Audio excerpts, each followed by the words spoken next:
What does it mean to use your back too much in the squat? Well, I want you to think about a tug of war battle that's happening between your abs and your back muscles. So my ab muscles pull me down this way, like if I did a crunch, and my back muscles extend me this way.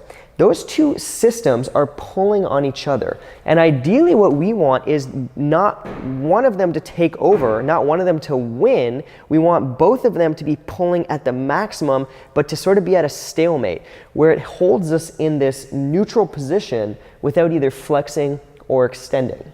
Typically, if we're extending or overextending, our abs have lost that battle and our back is kicked in. And if we're flexing forward, our back may not be strong enough for what we're asking it to do. So here is a good squat. If you look at the angle and curvature of my back, it stays the same all the way up and down.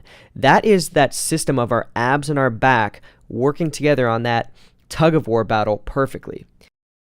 Now here's a common mistake that we see. What you're going to notice is at the top of my squat, my butt goes back, my chest comes up, I overextend, my back takes over, and I lose my ab tension a little bit. This makes butt wink much more likely, and it also makes tipping forward in the bottom of the squat a little more likely.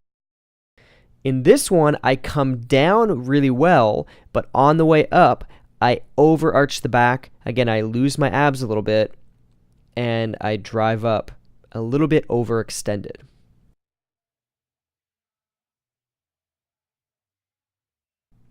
So what you want to practice is making sure that you hang on to the abs and the back, that those things are working in perfect harmony, so you get a beautiful looking squat, one that retains maximum tension in the torso, gives you the best leverage and the best drive up out of the hole.